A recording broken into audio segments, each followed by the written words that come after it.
저는 기억을 하지 못합니다. 사실 대통령으로부터 계엄에 대한 얘기를 듣고서부터는 제가 어떤 경위를 거쳐서 무슨 일을 했었는지에 대한 그러한 기억이 굉장히 부족하다. 거의 멘붕 상태 내지는 더 인지가 되는 그런 상황은 정말 아니었다. 한덕수 전 총리, 기억 못한다, 기억이 없다를 반복하더니 급기야는 멘붕 상태를 꺼내들었습니다. 그의 답변에 멘붕 전략, 멘붕만이 살 길이냐 이런 비판들이 쏟아지는 이유. 분명 그는 올해 초만 해도 누구보다 또렷하게 당시 상황을 기억하는 듯이 여러 번 단언했기 때문입니다. 제가 대통령님으로부터 받은 서류는 하나도 없습니다. 저는 계엄 선포 당일 대통령실에서 계엄과 관련된 문건을 보거나 받은 기억이 없습니다. 멘탈이 붕괴해 인지가 어려웠다는 그의 말.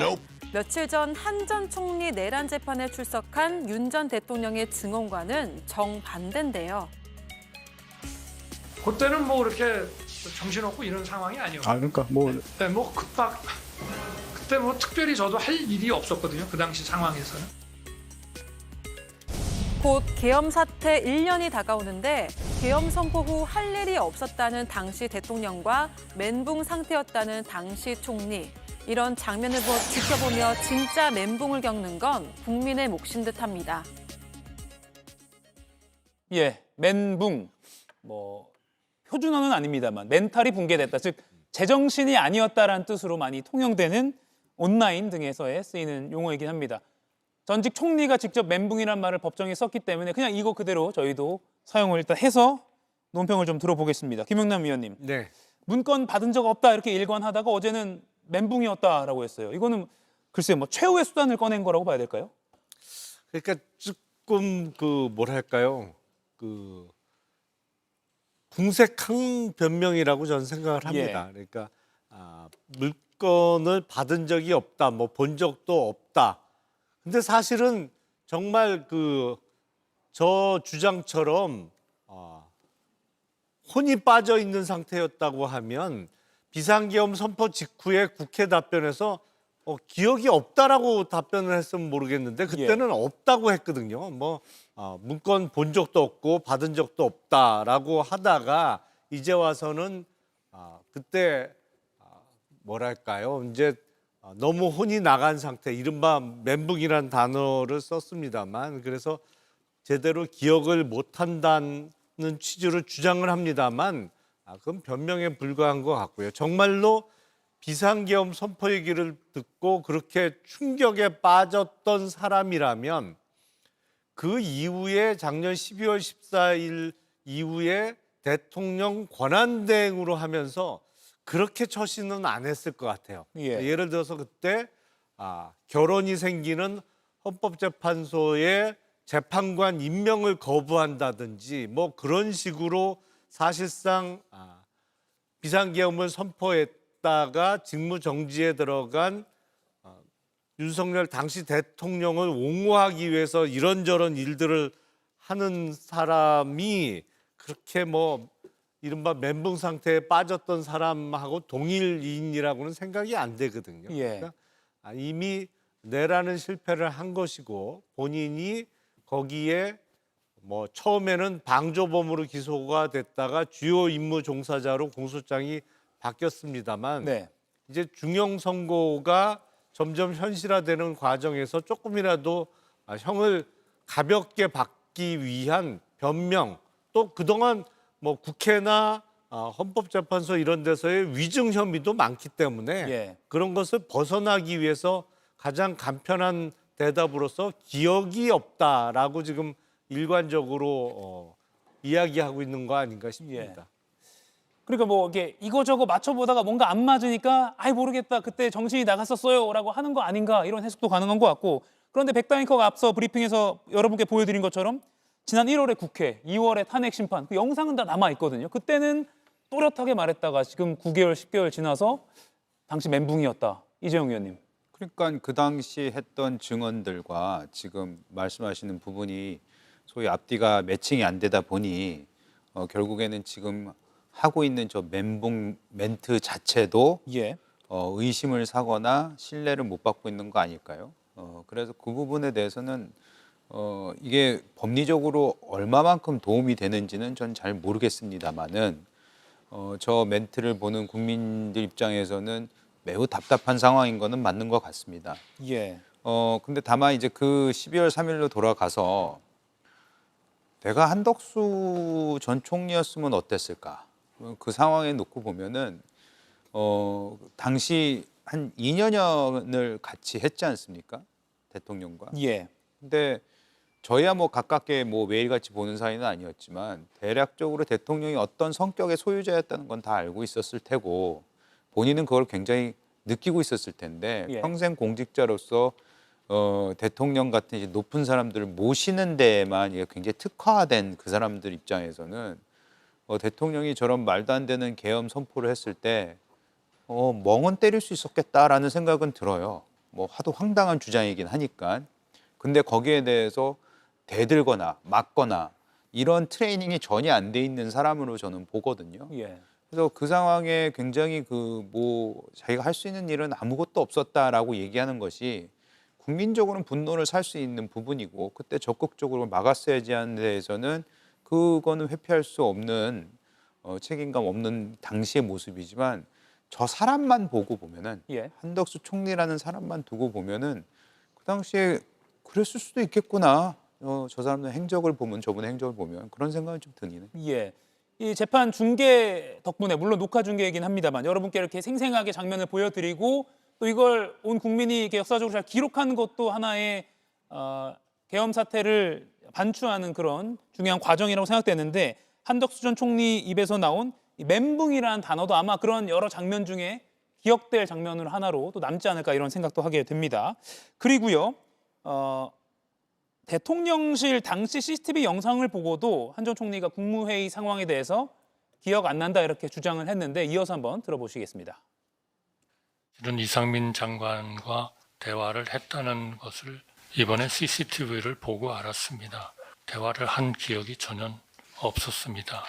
어떤 얘기를 했었을까라고 그동안에 정말 100번 이상 생각을 해봤습니다. 그런데 정말 기억이 나지를 않습니다. CCTV 영상을 보면은 피고인이 이상민 전 장관이 소지한 문건을 보는 장면이 이제 확인이 되는데 어떤 내용이 기재되어 있는지 기억이 나시나요? 모르겠습니다. CCTV에서 보기는 했습니다. 제가 정확히 기억은 나진 않습니다만 예, 이 CCTV 영상을 보면 이상민 전 행안부 장관과 한덕수 전 총리가 당시에 16분가량 대화를 나눈 영상이 포착돼 있습니다. 김유정 의원님. 네. 그런데 이런 걸 다 기억을 못한다. 특히 이제 잠깐 스친 것도 아니고 16분이라 이게 납득이 되느냐 이런 지적이 나오거든요. 진짜 비겁한 변명이라고 생각합니다. 정말 이렇게 끝까지 비로한 모습을 국민들께 보일 수가 있나 안타까운 심정인데요. CCTV가 없었더라면 우리가 저 말을 그냥 그랬나 보다라고 믿을 수밖에 없는 상황이었을지도 모르겠습니다. 그런데 우리는 CCTV를 통해서 그때 당시에 너무나 평온했던, 너무나 평화롭게 대화를 나누는 그 모습을 다 목도했잖아요. 본인이 멘붕이라고 합니다만 그날 정말 멘붕은 계엄 선포 직후 국민들 아니었습니까? 멘붕의 공포, 혼란의 상황 속에서 국회 앞으로 달려오기도 하고 이런 상황이었는데 본인이 멘붕이었다고 하면서 그 16분간 이상민 장관하고 대화를 기억을 못한다? CCTV를 보고서야 내가 했다는 걸 알았다? 와, 이걸 믿으라는 겁니까? 근데 그 상황에서 본인이 선택적으로 기억하는 게 있잖아요. 대통령에게 12월 3일 날 들어오라 연락을 받았고 예. 그다음에 주위에 알리지 말고 혼자 조용히 들어와라 이런 얘기도 했다는 거 아닙니까? 예. 들어와서 비상계엄 할 거다라고 얘기를 했을 때 본인이 했던 말이 있잖아요. 그 말은 그렇게 자세히 기억을 합니까? 뭐 대외 신연도가 떨어질 수 있고 정말 이건 재고 요청을 했다라고 얘기를 하고 있잖아요. 그게 재고 요청으로 될 일입니까? 성격이 어떤 사람인지 알고 성정이 어떤 사람인지 알 텐데 들어 누워서 반대를 해도 아마 계엄 선포를 할 그런 태세였을 텐데 재고 요청. 근데 그런 말은 어떻게 그렇게 자세히 기억을 합니까? 그러면서 송미령 장관에게는 더 빨리 들어올 수 없냐라고 전화까지 직접 하지 않았습니까? 예. 그런 상황인데 본인이 멘붕이어서 아무것도 기억을 못하고 있다. 굉장히 편의주의적인 답변이고요.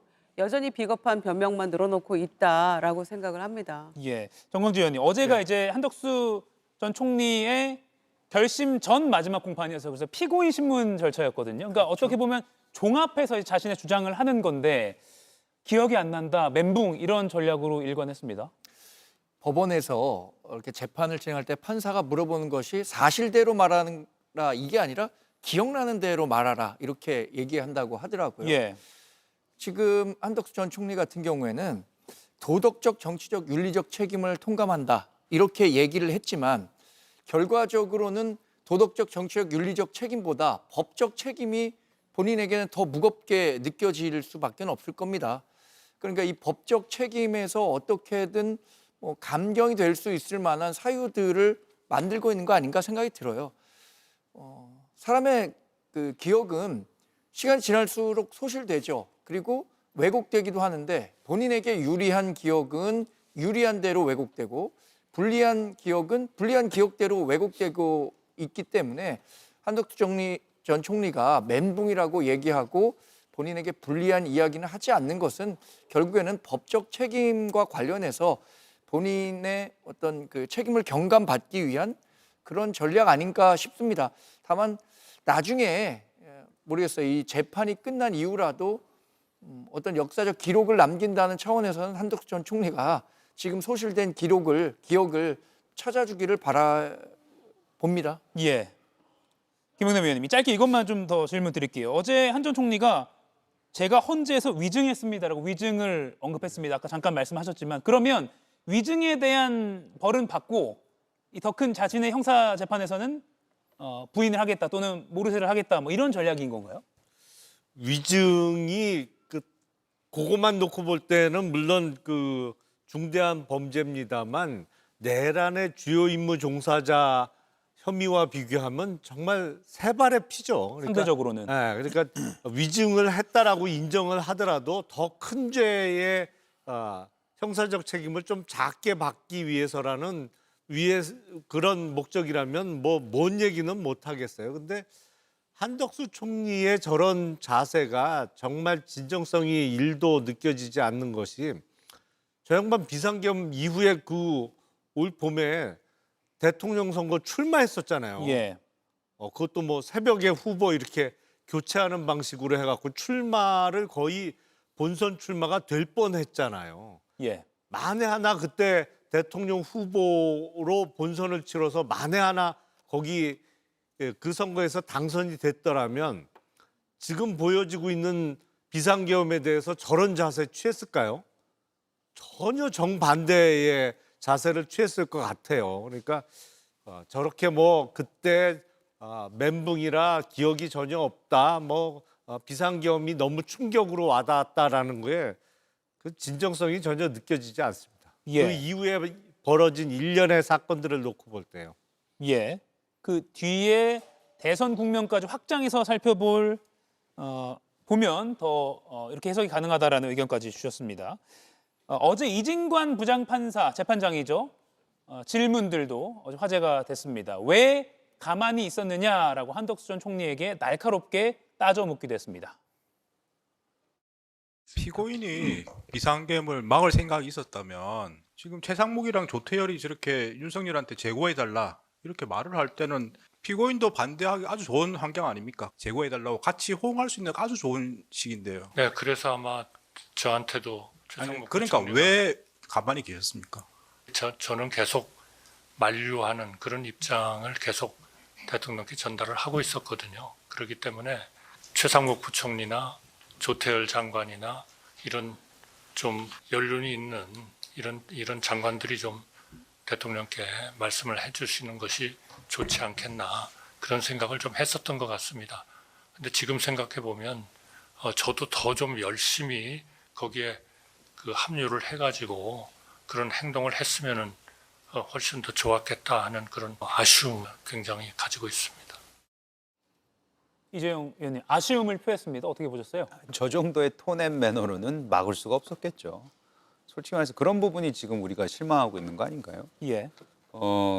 조태열 전 조태열 저기 또 누구 얘기했어? 최상목 부총리요? 예, 부총리까지 만류했다고 얘기를 하고 왜 거기에 동조하지 않았냐라고 재판관이 지금 질의를 했지만 사실 그 아까 우리가 CCTV로 봤던 그 사람들 거기에 앉아 있는 사람들 대한민국 최고의 엘리트로서 온갖 최고의 자리를 누려왔던 사람들인데 이분들이 과연 이 계엄이 얼마나 위험한 건지 얼마나 중요한 건지를 피부로 못 느꼈던 것 같아요.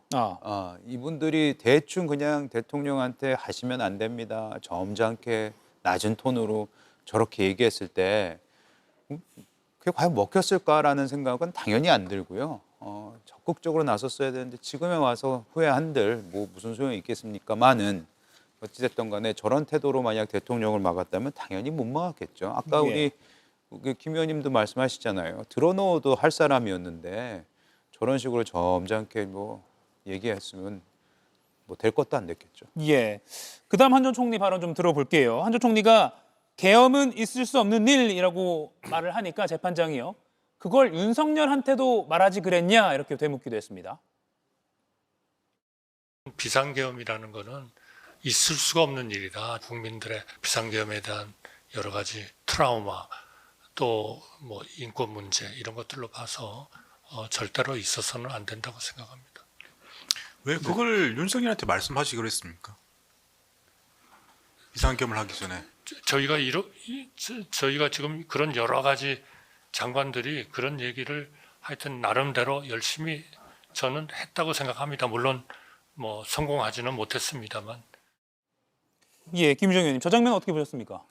열심히 반대했다고 생각하지만 안 했다는 거잖아요. 송미령 장관이 명시적으로 반대하는 모습을 본 적이 없다고 얘기를 하지 않았습니까? 예. 그리고 본인도 재고 요청 정도 했다라고 얘기를 하지 명시적으로 반대라는 표현 안 썼다고 얘기를 했거든요. 그러니까 그냥 그 정도 가지고 저게 되겠습니까? 본인이 박정희 시대부터 공무원을 시작한 사람이잖아요. 예. 그러니까 인생이 그냥 관료였어요. 그렇다면 이 계엄이 의미하는 바가 어떤 거라는 걸 누구보다도 가장 잘 알고 있는 국정의 2인자였던 거 아닙니까? 그런데 이걸 이런 식으로 요야무야 넘겨놓고 나서 기억이 안 난다라고 하는 게 얼마나 옹색하고 비굴한 모습입니까? 게다가 연륜 있는 분들이 말리는 게 좋겠다라는 생각했다고요? 아니 최상목 부총리는 63년생이에요. 조태열 외교부 장관 55년생입니다. 본인 49년생입니다.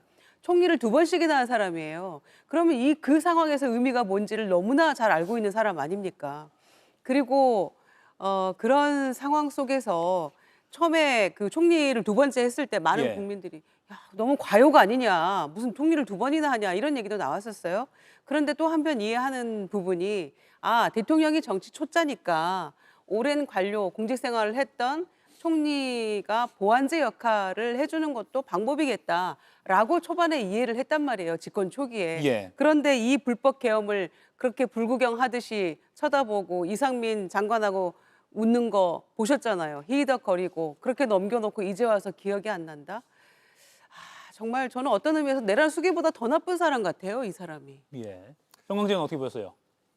우리나라 대통령제를 평가할 때 흔히 자주 하는 말이 제왕적 대통령제 이렇게 얘기를 합니다. 그러니까 대통령의 권한이 그만큼 막대하고 대통령이 말 그대로 제왕적으로 할 수 있는 여력이 많다는 거잖아요. 그런데 윤석열 전 대통령 같은 경우에는 그분이 갖고 있는 개인적인 캐릭터가 거기에 더해지면서 한 전 총리가 대통령과 총리의 관계를 상하 관계 또 군신 관계로 생각했기 때문에 본인의 이 용기 있는 이야기를 하지 못했던 건 아닌가. 그래서 평소에 국무회의를 하는 과정에서의 그런 관계들이 계엄을 하는 회의에서도 그대로 묻어난 게 아닌가 싶습니다. 예. 사실 과거에는 조선시대에도 지부상소라고 도끼를 쥐고 상소를 올리는 경우도 있었다고 하는데 그런 강단을 기대하기에는 우리가 기대했던 그 총리의 모습은 아니었고 아마 한 전 총리도 그런 부분에 대한 후회를 하고는 있는 것 같은데 당시 상황에서 제대로 된 역할을 못했다는 부분에 대해서는 그런 국민적 비난을 피하기는 어려울 것 같습니다. 예, 이 말씀과 맥락을 같이 하는 것 같기도 합니다. 어떤 대통령제 자체에 대한 한계를 지적하는 듯한 한덕수 전 총리의 발언도 있었거든요. 이것까지 한번 더 들어보시죠. 총리나 담당 장관이나 나서가지고 그거를 당장 중단시키도록 그렇게 해야 되는 필요성도 물론 있겠습니다만은 현실적으로는 그렇게 하기는 좀 어렵다 하는 말씀을 드리고 싶습니다. 그러나 그런 문제도 앞으로 더 좀 여러 가지 제도 같은 거 이런 것들이 좀 잘 고쳐지면서 정말 그런 일들이 다시는 일어나지 않도록 그렇게 하는 것이 대단히 중요하다 그렇게 생각합니다. 예, 대통령의 계엄령을 법적 요건도 갖추지 않고 결정하면 그래도 현실적으로 총리나 장관이 말리기가 어렵다는 취지로 답을 했습니다. 지금 시청자 여러분께서는 어떻게 생각하시는지도 궁금합니다. 김웅남 위원님, 내일 특검팀이 이제 구형을 합니다. 네. 어떻게 전망하세요? 일단 한덕수 피고인은 특검은 내란 방조죄로 기소를 했죠. 보통 방조범은 본범보다는 좀 가볍게 처벌을 받습니다. 그래서 그러다 보니까 구형량도 좀 본범보다는 작고 선고형량도 가볍게 나오는 게 통상의 예인데 이게 재판 과정에서 공소장이 변경됐단 말이죠. 재판부의 요청에 의해서. 그래서 내란의 주요 임무 종사자로 공소장이 변경됐기 때문에 그 특검에서 애초에 방조범으로 기소할 때 보통 실무적으로 공판카드에 이제 구형량을 적는데요. 그 구형량을 공소장 변경 이후에 변경했을 가능성이 매우 높습니다. 그래서 애초에 특검의 구형량보다는 올라간 구형량이 내일 결심 공판에서 마지막 최종적인 그 특검의 구형량으로 그 발표가 될 것 같은데 네. 저는 대략 한 15년 징역 15년 정도 구형되지 않을까 예. 예상은 해봅니다만 그건 뭐 저의 순전한 예상이고요. 예. 그리고 좀 전에 한덕수 피고인이 뭐 제도 탓을 하는 듯한 발언을 했는데 이게 의원내각제 한다고 해결될 문제가 아니에요. 사실은 의원내각제 해도 역시 마찬가지예요. 비상계엄 얘기를 들었을 때 한덕수 당시 국무총리는 아마 솔직하게 얘기하면 이 비상계엄이 옳으냐 그르냐 내지는 헌법에 합치하느냐라는 판단보다는 비상계엄이 성공할 가능성이 얼마나 있을까 이 계산 먼저 했을 겁니다. 그렇기 때문에 적극적으로 반대를 못한 거예요. 비상계엄이 만약에 성공하면 사실상 모든 국가 권력이 대통령에게 집중되는 전국 비상계엄 사태가 벌어질 텐데 예. 거기서 본인의 안위가 가장 중요하다고 생각했기 때문에 모든 권력을 손에 쥐게 되는 대통령한테 밉보여서는 안 된다는 생각을 해서 적극적으로 반대를 못했던 것이라고 저는 생각을 해요. 예. 비상계엄이 옳으냐 그르냐를 먼저 우선시해서 판단했다고 하면 당연히 반대를 했겠죠. 근데 그게 급선무가 아니었거든요. 제가 보기에는 한덕수 총리의 성정상 이 상황에서 내가 내 안위를 지키기 위해서 어떻게 해야 되냐? 비상계엄이 혹시라도 성공할 가능성이 얼마나 있을까? 예. 이 계산 먼저 했다고 보입니다. 저는. 예. 내일 특검팀의 한덕수 전 총리에 대한 구형이 법정에서 나오게 됩니다. 그 소식은 또 내일 발빠르게 전해드리겠습니다. 김용남 의원은 15년 정도를 예상했는데 또 내일 이거는 또 추가적으로 좀 살펴봐야 할 것 같습니다. 어제 윤 전 대통령과 여인영 전 방첩사령관이 또 법정에서 만났습니다. 여인영 전 사령관 증인으로 나왔는데요. 재판 막바지에는 윤 전 대통령이 직접 신문에 나서기도 했습니다. 체포니 검거니 뭐 얘기들이 나오는데 그 한 10여 명 명단 있잖아요. 그 사람들에 대해서 뭐 체포든 수사든 하려고 그러면은 기본적으로 직업, 인적 사항, 주소 이제 확인해 놔야 되는데 그런 걸 전혀 확인을 안 해놨다 그랬잖아요. 전혀 확인 안 해놨습니다. 그렇죠? 네. 누군가를 체포한다든지 뭔가를 할 것 같으면 사전 준비를 상당히 많이 해야죠. 경찰에다가도 얘기하고 뭐 국정원에다가도 얘기하고 한 것이 저 위치 추적이라는 게 그쪽은 혹시 가능한가 이렇게 물어본 거 아닙니까? 일반 원칙은 맞다고 생각합니다. 예, 김윤영 의원님, 충암고 선후배끼리 누군 신문을 하고 증인석에 앉고 이런 상황이 펼쳐졌어요. 작년 5, 6월 안가에서 술 마시고 짬짬이 할 때는 좋았겠죠. 이런 날이 올 거라고 상상 못했을 수도 있습니다. 왜냐하면은 이 내란이 성공했을 거라고 확신했을 수도 있으니까요. 그리고 이제 그때 당시 안가에서의 뭐 그 모임과 관련해서 여인영 전 사령관이 뭐 무릎 꿇고 빌었다는 얘기도 있고 또 본인이 이건 실패할 수밖에 없다, 준비가 안 돼 있다 이런 얘기 했다고 했는데 그 이후에 준비를 착실하게 한 모양이죠. 그리고 저는 돌이켜 생각해 보건대 작년 국감에 나왔을 때 김용현, 여인영 저 두 사람의 국감장에서의 태도, 그 거만하고 오만했던 답변 태도와 그 모습을 생각해 보건대 그 이후에 열심히 준비를 했을 것 같고요. 그리고 홍장원 차장에게도 열심히 그 명단 알려주고 실제로 실형에 열심히 들어갔던 거 아닙니까? 그런데 이제 와서는 원칙론 꺼내고 윤석열 전 대통령이 예. 그러면서 또 한편으로는 수사도 못하는 띨띨한 X 뭐 이런 표현까지 쓰면서 서로가 서로를 비난하고 떠넘기고 충암고 선후배끼리 이제 각자 도생하는 그런 장면을 저희가 목도하고 있는 거라고 생각을 합니다. 예. 그런 점에서 참 서로 살려고 발버둥 치는지는 모르겠고 여인영 전 사령관도 어제 공판에서는 역시 윤석열과 마찬가지로 선택적인 답변을 해가면서 본인에게 유리한 것, 기억에 그 본인에게 유리하다고 판단되는 것들만 답변하는 그런 모습을 저희가 다 봤거든요. 예. 그래서 이제는 각자 살 국리를 하고 있는 터라서 군 통수권자와 별세계 사령관 뭐 그런 기억은 다 잊기로 한 것 같은 그런 모습이죠. 그래서 매우 안타깝습니다. 안가에서 그때만 제대로 별세계 저 뗄 각오하고 목숨 걸고 이거는 반대합니다. 무슨 생각을 하고 있더라도 그건 안 됩니다라고 막았더라면 차라리 저 전역하겠습니다. 이렇게 용기 있게 외쳤더라면 예. 그러면 어땠을까? 한덕수 전 총리도 마찬가지고요. 예. 이정 의원님. 아마 윤 전 대통령 입장에서는 체포 지시, 뭐 정치인 주요 인물 명단 이런 것도 많이 나왔기 때문에 이런 게 다 나오는 무관하다는 취지로 여 전 사령관에게 답을 좀 이끌어내려고 한 것 같아요. 뭐 지금까지 계속 일관된 뭐 재판을 임했잖아요. 저런 식으로. 예. 뭐 그거는 솔직히 말해서 뭐 새롭다고 보이지는 않고요. 저 군복 좀 안 입었으면 좋겠어요.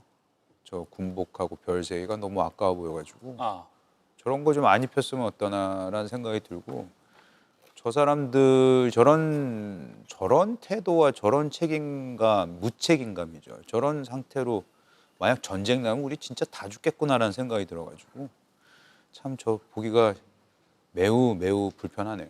예. 정광재 의원님. 예. 여 전 사령관이 주목받는 게 그 체포 명단에 대한 진실을 알 인물이기 때문이잖아요. 그런데 여 전 사령관이 그 명단에 대해서 누구에게 들은 건지는 충분히 추정 가능할 것 이렇게 여지를 남겼거든요. 누구에게 들은 거라고 지목을 은연중에 한 걸까요? 지금 계엄의 그 어떤 명령 관계 예. 이거를 고려한다면 바로 직속 상관으로 활약했었던 김용현 전 국방부 장관이 여기에 개입했을 가능성은 좀 뭐 100%라고 봅니다. 예. 근데 윤석열 전 대통령이 한 얘기냐? 이거를 두고는 지금 두 사람 간에 어떤 얘기도 하지 않고 있는 거고 윤 전 대통령은 본인이 지시한 게 아니라고 하고 여 전 사령관 같은 경우에는 형법 148조 그러니까 진술 거부권을 하고 있는 건데 결국에 이렇게 말이 엇갈릴 때는 저는 법원이 판단하는 기준이 있을 겁니다. 정황이라든가 그동안 뭐 특검에서 제시했었던 증거, 예. 당시의 상황 이런 것들을 고려해서 뭐 재판 결과로 얘기할 것이라고 보기 때문에 지금 얘기하고 있는 뭐 추정 가능한 인물은 뭐 김용현 전 장관 그 윗선으로 윤석열 전 대통령 우린 그렇게 생각할 수 있을 것 같아요. 예. 네. 법원에서 어떤 판단할지는 기다려봐야 될 것 같습니다. 예. 지기현 재판부의 판단도 기다려 보겠습니다. 자, 그러면 김용현 전 장관 측 변호인 이야기를 좀 하겠습니다. 방송 직전에도 속보들이 많이 쏟아졌는데요. 법정 소란 때문에 감치 결정을 받았던 김 전 장관 변호인들의 이른바 기행이 이어지고 있습니다. 어제 있었던 김 전 장관의 재판에서 다른 재판부를 자극하다가도 갑자기 화해를 하겠다 이렇게 말을 했는데 또 화해 조건을 꺼내 들기도 했습니다. 다른 재판부에서는 구속되어 있는 김영현 장관을 도와주려고 했다는 이유로 감치까지 하는 그런 불법 행위를 자행했습니다. 법원이 이렇게 앞장서서 인권을 짓밟고 법치를 유린하는 상황에서 저희가 하는 변론이 과연 재판관의 귀에 들어가는지 매우 의심스럽습니다. 저희는 재판부하고 다시 화해하고 싶습니다. 저희는 피해자니까 불법을 초래한 재판부에서 김영현 장관에 대한 직권 보석을 하시고 불구속 상태에서 정상적인 재판 절차가 진행되는 것이 원칙이다. 예. 그리고 저희 방송 직전에 법원 행정처장이 김용현 전 장관 변호인 2명에 대해서 경찰에 고발을 했습니다. 김용남 위원님, 네, 이것도 참 보기 드문 일이긴 합니다. 그렇죠. 예. 사실은 법원 행정처장이 고발하는 거는 제가 지금 그 변호사 자격 단지가 만 30년이 조금 넘었는데 예. 처음 보는 것 같은데요, 사실. 그러니까 법정에서 재판장의 소송 지휘권에 불응해서 감치가 되는 경우에는 드물지만 가끔 있습니다. 예. 근데 그와 관련해서 그 법원 행정처장이 직접 고발하는 거는 제가 처음 듣고 이번이 처음 아닌가 싶어요. 근데 김용현 피고인의 변호사들은 저도 변호사입니다만 저런 사람들은 처음 봤어요, 진짜. 이게 사실은 논리도 없어요. 방금 전에 얘기한 걸 들어보면 이게 김용현 피고인의 재판부가 아니에요. 감치 명령을 한 그 이진관 재판부는 한덕수 피고인의 재판을 하고 있거든요. 예. 김용현 피고인은 지기현 재판부에서 내란 사건 재판을 받고 있는 거고, 또 다른 한성진 부장 재판부에서 특수 공무집행 방해 등 사건으로 재판을 받고 있는 것입니다. 예. 근데 지기현 재판부에서 아니 어디서 보석을 해줘요? 예. 그 감치 명령을 했던 그 재판부에는 김용현 피고인 사건은 없어요, 그 재판부에. 예.